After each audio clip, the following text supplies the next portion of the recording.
Doctor Suresh Babu, senior psychologist, behaviour therapist, clinical hypnotherapist.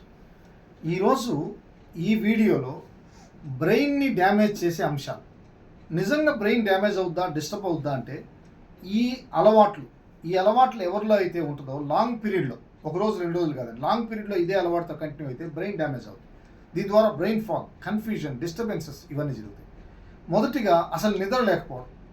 నిద్రే పట్టట్లేదు, 1 గంట నిద్రపోతున్నాను సార్, వీళ్ళకి ఎప్పుడు ఫ్యూచర్లో ప్రాబ్లం అవుతుంది.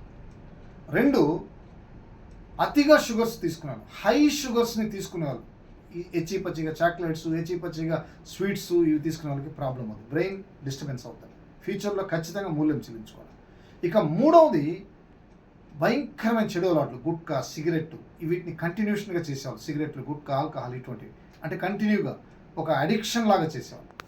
ఇక 4వది సెల్ ఫోన్ని రోజుకి ఒక 10 గంటలు 8 గంటలు ఎక్కువసేపు కంటిన్యూగా చూస్తున్నారు అనుకోండి, బ్రెయిన్ డ్యామేజ్ అవ్వడానికి అవకాశం ఉంది.